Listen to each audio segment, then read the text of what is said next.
Pues hermanos, tenemos Deuteronomio 15, que tiene algunas enseñanzas que yo creo que son importantes para que veamos algunas cosas que Dios tiene en su corazón y cómo es el carácter del Señor. El carácter del Señor es justo, bondadoso, bueno, generoso, maravilloso. Y el capítulo 15 comienza dando instrucción para hacer algo especial cada 7 años. Cada semana de años el Señor pide algunas cosas. Hay alguna que no está en este capítulo. Muchos de vosotros sabéis que cada 7 años había que dejar reposar la tierra. Trabajaba 6 años la tierra, pero el 7º tenías que dejar la tierra descansar, como una especie de barbecho, ¿verdad? Y Dios prometió a su pueblo que el 6º año iba a darle suficiente abundancia como para que el 7º pudieran descansar. Y no era lo único que tenían que hacer cada 7 años.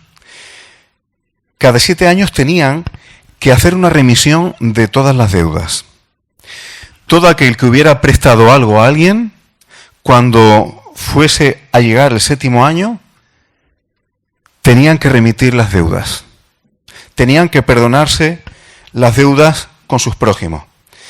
No se le podía exigir a alguien que te devolviese una deuda cuando pasara esta semana de años.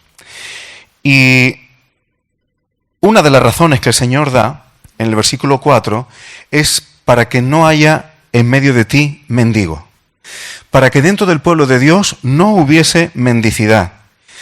Y Dios avisaba que si hacían estas cosas les iba a bendecir. Y no solamente eso, sino que les dice en el versículo 5 y 6 que si escuchan su voz, Él, cuando digo Él me refiero al pueblo de Dios, a Israel, dice, prestarás a muchas naciones y tú no tomarás prestado. Es decir, no vas a necesitar que otras naciones te presten a ti. Esto es bendición a nivel de reino, a nivel, digamos, geopolítico, por decirlo de alguna manera. Y tú no tomarás prestado, y tendrás dominio sobre muchas naciones, pero sobre ti no tendrán dominio. No me voy a meter en eso, pero Dios da autoridad a quien se sujeta a Él. Y Dios le está diciendo a su pueblo que si se sujetan a Él, Él les dará autoridad sobre naciones. Al fin y al cabo eso es lo que Dios ha prometido a los que están en pacto con Él. Los que estamos en pacto con el Señor es porque hemos recibido a Jesucristo como Señor, es decir, Él tiene la autoridad. Y esto tendrá unas consecuencias futuras que será participar en el reino y tener parte en el reino del Señor Jesucristo. Y luego avisa el pasaje que si en medio de ti hay algún menesteroso de entre tus hermanos, está hablando dentro del pueblo, dice, no endurezcas tu corazón ni cierres tu mano contra él. Y es curioso porque habla de la mezquindad. Dice, es cerrar tu mano contra tu hermano pobre. Es decir, cuando seas agarrado, como se suele decir, contra un hermano nuestro que está en verdadera necesidad, eso Dios dice que es algo contra él. Es algo contra él. Cuando tú estás bien y hay un hermano tuyo que está en una necesidad real, estoy hablando de necesidades reales, hermano, no hacer caso a eso. No prestar atención a eso es hacer algo contra el hermano. Es pecar contra el hermano y Dios lo va a tener en cuenta. Recordad que Proverbios dice que el que da al pobre, a Dios presta. Y dice que abras tu mano liberalmente y que prestes lo que necesite. No está hablando de lujos, no está hablando de trenes de vida, no está hablando de fomentar malas costumbres de vida, malos hábitos, mala administración, no. Está hablando de necesidad. Lo que el apóstol Pablo llama sustento y abrigo. Y luego dice en el versículo 9 que es un pensamiento perverso, llama pensamiento perverso a lo que en el mundo del derecho se llamaría fraude de ley. Aprovecharte de las leyes para defraudar a los demás. Como ya se acerca el año de la remisión de todas las deudas, y esta persona no tiene recursos, si me pide prestado me voy a hacer el longui, me voy a hacer el durillo. Mejor no, porque sé que no me va a devolver y encima toca el año de remisión. El Señor dice que pensar así es mirar con malos ojos a tu hermano y que eso es un pensamiento perverso. Es decir, Dios está catalogando las actitudes del corazón y está diciendo cómo Él ve las actitudes del corazón. Y aquí un poco más adelante, eso lo llama mezquindad, en el versículo 11 dice que no faltarán menesterosos en medio de la tierra, en medio de ellos. Eso fue lo que Jesús citó cuando dijo, siempre tendréis pobres en medio de vosotros. Y un poco más adelante, estoy contando algo, hermanos, porque de aquí vamos a sacar una enseñanza, aparte de los detalles que vamos tocando. Se habla de la esclavitud dentro del pueblo de Dios. Dice, si se vendiera a ti tu hermano hebreo o hebrea, y alguno dirá, ¿eso de venderse qué es? Ahora lo vemos. Y te hubiera servido 6 años, al 7º le despedirás libre. Es decir, después de que un hermano tuyo te había servido en condiciones de esclavitud hebrea, no romana, durante 6 años, al 7º, esto es una remisión de deuda exactamente igual que lo que acabamos de ver. Al 7º lo dejas libre. Hay una base para esto en Éxodo 22, en el versículo 3. Si alguien había robado a otro y no podía restituir, ya lo hemos dicho otras veces, la justicia de Dios es restitutiva. Es restitutiva, por eso es justicia. Si no se podía restituir, si tú robas algo y no puedes restituirlo después, dice, será vendido por su hurto. Eso de ser insolvente es un invento nuestro. Pero la justicia de Dios no era así. Entonces, eso pudiera significar que alguien del pueblo de Dios terminara sirviendo en esclavitud, en condiciones de esclavitud, a otro hermano suyo. Ahora, ¿qué pasaba cuando llevaba 6 años? Hubiera hecho lo que hubiera hecho, tenías que dejar libre a esa persona. Y no solamente eso, sino que tenías que abastecerlo con generosidad y con liberalidad. Y el Señor dice, acuérdate que tú fuiste esclavo en Egipto. Y además, acuérdate que te ha servido aún por menos de la mitad de lo que te costaría haber tenido a un empleado. Lo estoy parafraseando. Ahora, ¿qué pasaba si este siervo no quería irse de casa de su amo? Decía, yo estoy a gusto en la casa de esta persona y quiero seguir aquí. Entonces, conocéis el pasaje, si lo habéis leído en casa, o lo conocéis de otras veces, entonces le horadaba la oreja con una lesna en la puerta, contra la puerta, dice, y será tu siervo para siempre. Y si tú lo enviabas, si él se marchaba y era generoso con él, dice, Dios te bendecirá. Hermano, yo quiero hacer una serie de comentarios al respecto de esto. Para empezar, ya hemos visto que la ley de Dios es justa. Pero Dios conoce perfectamente lo que es la carne y lo que es el corazón humano. De tal manera que en su pueblo establece un sistema que impide que con el correr de los años haya algunas personas enseñoreándose de otras hasta límites desmedidos. Cuando una persona es muy buena para los negocios o saben organizarse entre ellas y van pasando los años, y la historia de la humanidad demuestra eso, termina habiendo un grupo de personas que controlan los bienes, que controlan el ejército, que controlan los distintos poderes y terminan por encima de la gran mayoría.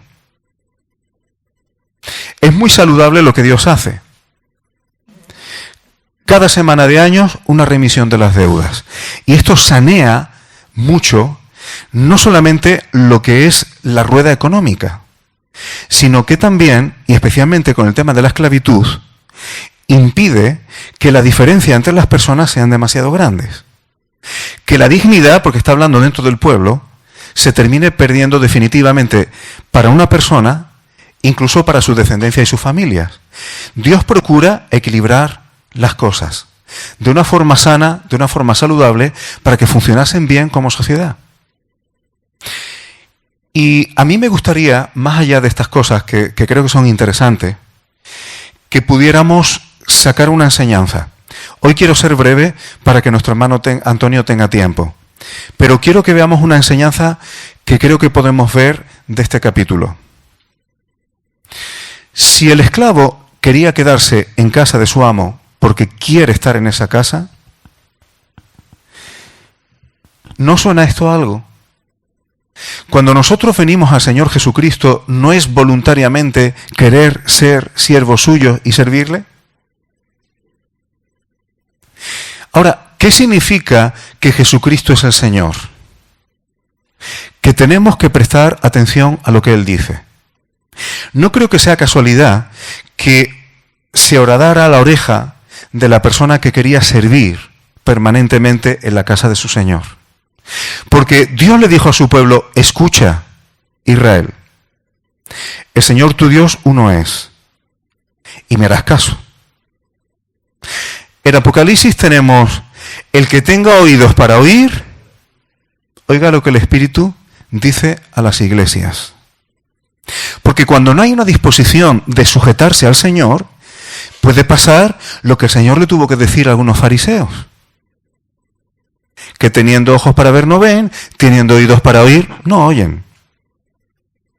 Escuchar al Señor es un requisito sine qua non para ser siervo de Él.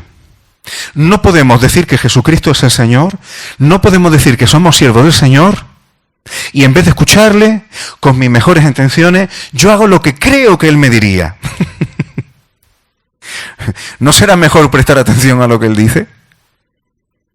Si queremos ser siervos del Señor, es muy importante que nuestro oído tenga esa disposición.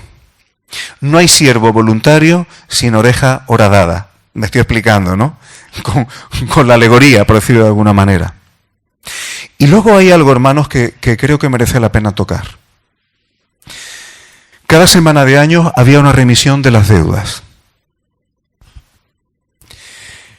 La palabra perdón, el perdón, en hebreo, conlleva en su significado el sentido de deuda. Cuando alguien peca contra ti, de alguna manera queda como en deuda contigo. Cuando nosotros pecamos contra el Señor, quedamos como en deuda con Él. En griego la palabra perdón no lleva asociado este significado. Por eso el Señor, que es maravilloso, en parábolas y en algunas cosas explicó el tema del perdón asociándolo al significado de deuda. Y a mí me gustaría leer algo de esto. En Mateo 18,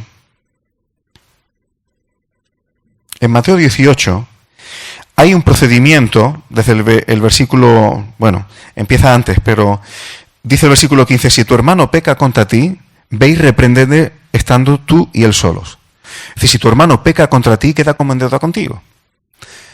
Ve para arreglarlo, repréndele por esta cuestión. Si no, coge a 2 o 3 testigos. Esto era legal. Cuando había una situación, si ya había testigos, la cosa cambiaba. Y si seguías sin querer escuchar, pues entonces lo llevabas a la congregación, ¿verdad? Conocéis ese procedimiento y os suena. Ahora, ¿qué pasa si la persona te escucha y se arrepiente?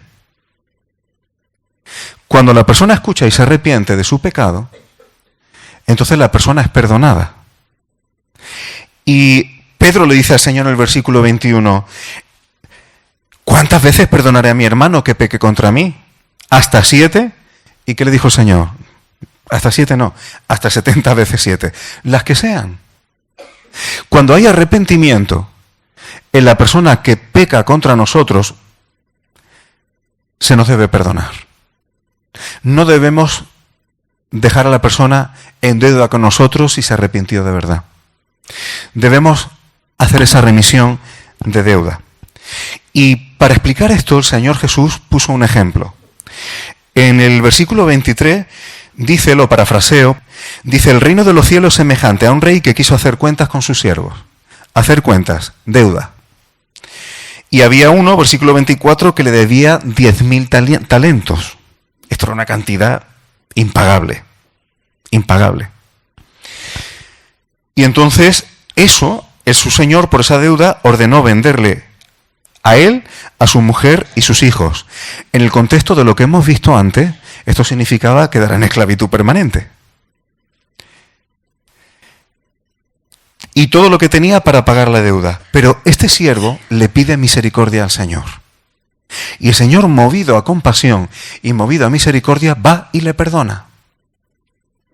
Pero ¿qué pasa? Este siervo, una vez que es perdonado por el Señor, resulta que hay un consiervo suyo que tiene una deuda con él muchísimo más pequeña. Y coge y le fuerza a que se lo devuelva. Y como no se lo devuelve, esto llega al Señor, lo que ha hecho este siervo al que le fue perdonada la deuda grande. Y el Señor se enfada por este motivo. Dice, con todo lo que te he perdonado, ¿no perdonaste tú a tu consiervo una cantidad mucho más pequeña?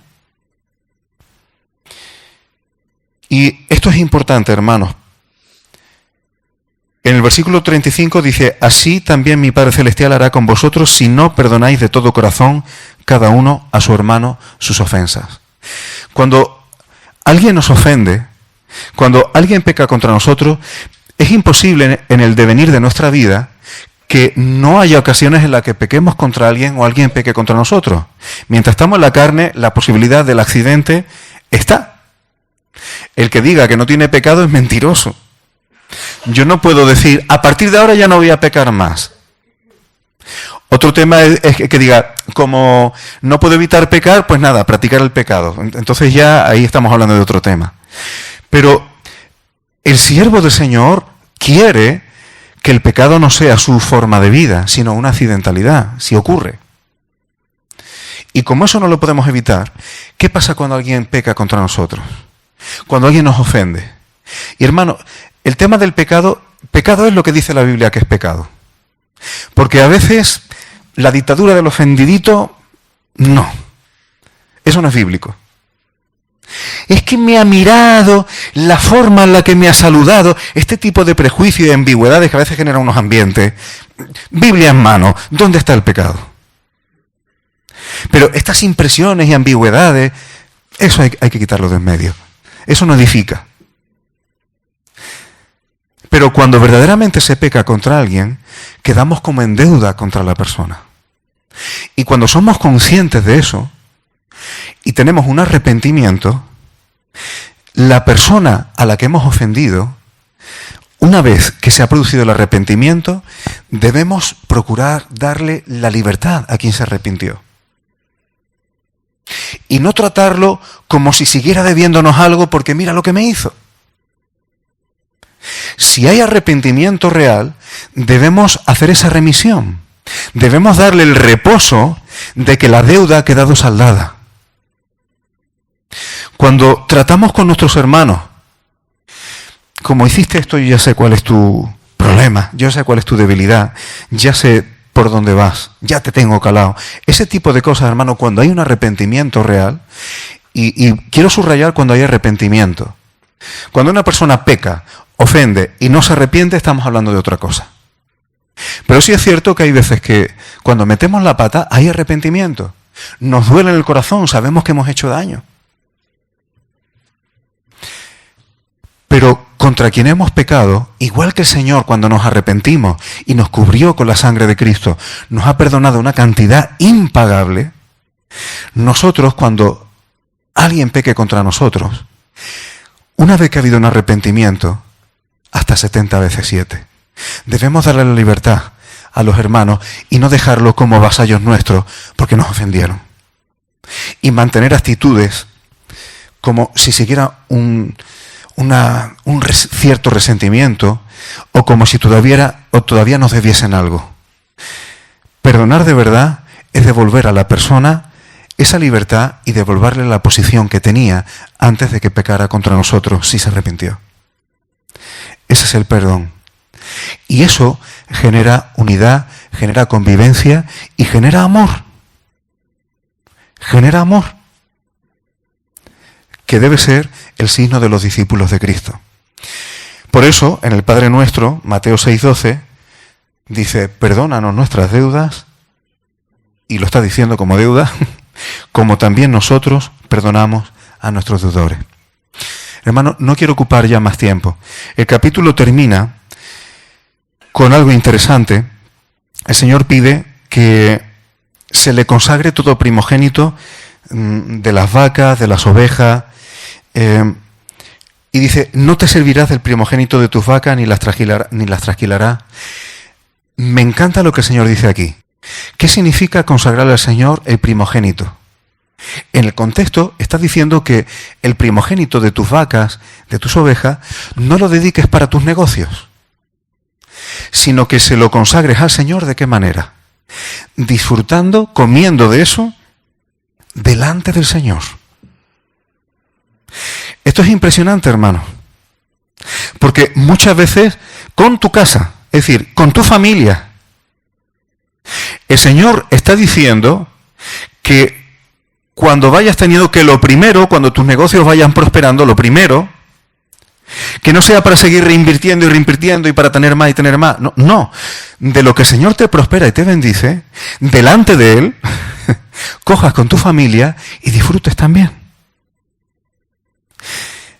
Esto está hablando, hermanos, de disfrutar de tiempo, no de ociosidad, pero sí de tiempo, digamos, como de ocio, de disfrutar en familia, pero sin olvidarte de Dios.